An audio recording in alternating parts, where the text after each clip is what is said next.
What is matter actually? Matter originates when energy is compressed. In other words, matter is compressed energy. You see that a material particle is full of energy. And solid things like objects, but also the bodies of living things, are composed of millions of particles, which in turn are compressed energy.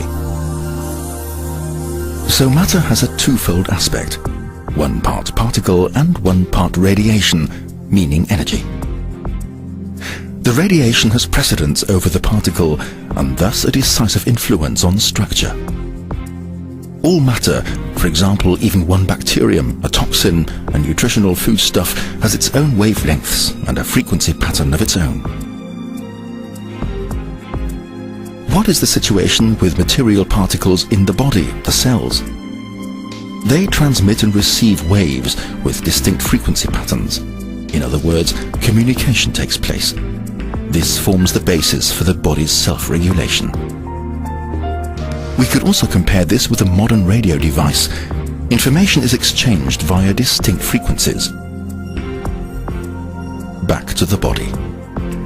As long as cells are able to communicate with each other unhindered, meaning that the body's self-regulation is therefore intact, that body can be described as being healthy.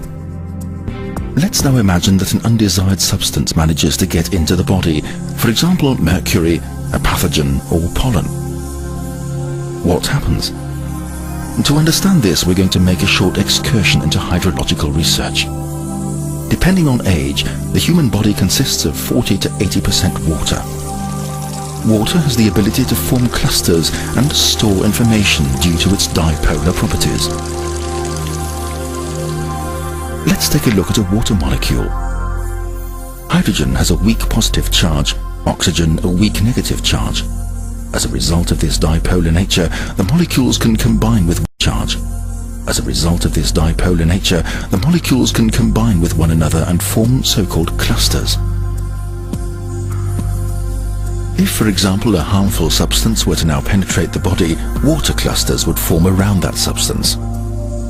These clusters have a highly differentiated structure depending on the substance. The various frequency patterns and the corresponding information emitted by that harmful substance are stored exactly within the cluster itself. Even when the actual information medium no longer exists, the cluster structure bearing the stamped information can continue to exist and have a disruptive effect on the body. What happens now when this harmful substance transmits a frequency pattern on the same wavelength as those cells? The substance's frequency patterns interfere with communication between the cells. They act as a jamming transmitter. The disruption of the exchange of information leads eventually to cell malfunctions. If that malfunction persists, it displays itself in physical symptoms and changes. So how does the BICOM device function? Let's start off with a diagnosis. With the help of the BICOM device, it can be determined which substance is causing disruption in the body. To do this, the frequency patterns of the presumably damaging substance are relayed to the patient's body via the device. With the help of a bioenergetic testing procedure, the electroacupuncture test for instance, it is determined whether the body resonates with that substance. In terms of the therapy, the following now occurs. The patient lays their hand on a metal plate, the so-called input electrode. Frequency patterns from the body are picked up by this electrode and relayed to the BICOM device via a cable.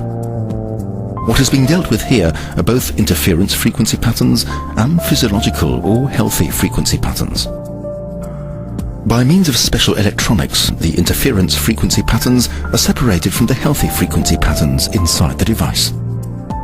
The interference frequencies are inverted. The physiological, in other words healthy frequencies, are reinforced.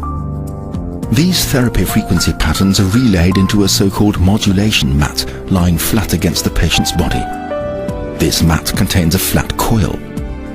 As a result of the therapy frequency patterns, a unique, highly effective magnetic field specific to the patient is created via this coil that penetrates into the cell's innermost regions. In bioresonance therapy, the clusters resonate with the therapy frequency patterns. The interference frequency patterns are diminished, the clusters split apart, toxins are drawn off, and the strain-inducing frequency patterns are dissipated. The cells are able to communicate unhindered again. Self-regulation, and thus the body's powers to heal itself are put back into action once more. Today there are already thousands of BICOM therapists worldwide, and the number is increasing daily. My name is Alexander Sinkov.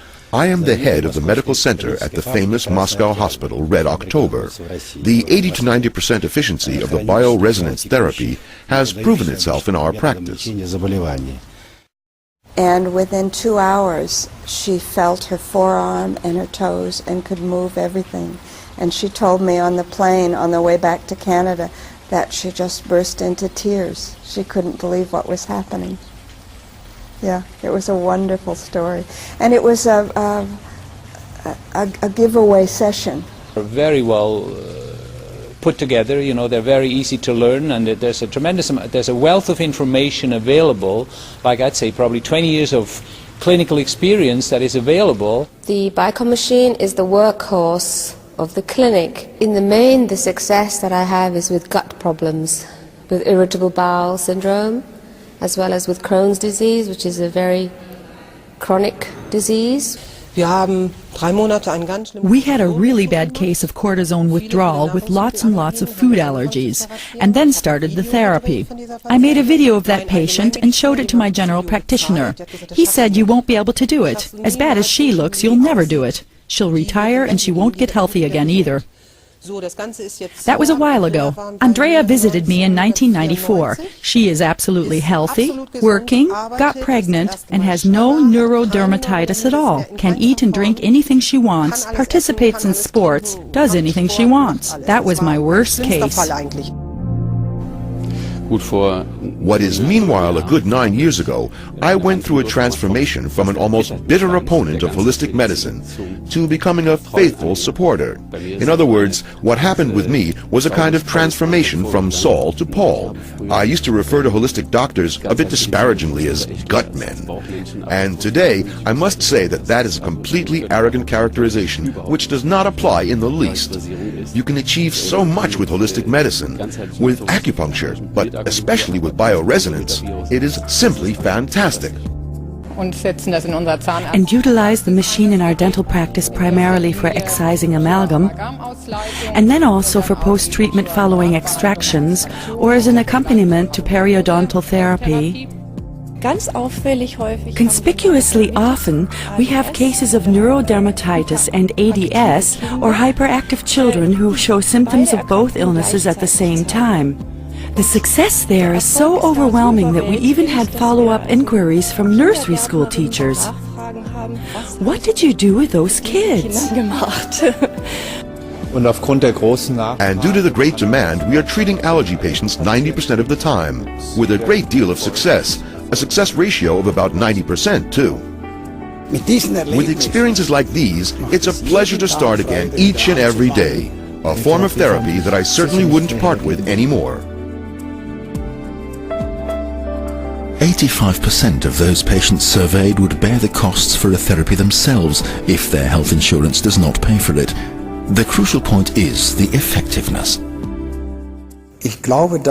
I believe that the future of medicine will not be able to make do without biophysical therapy methods. Bioresonance therapy, if medicine truly wants to be able to deal with the steadily increasing number of chronic illnesses. If one doesn't want to just maintain a status quo and instead really relieve patients of these illnesses, then one will not be able to make do without bioresonance therapy in the future. Bioresonance therapy is going to be an important part of medicine in the future.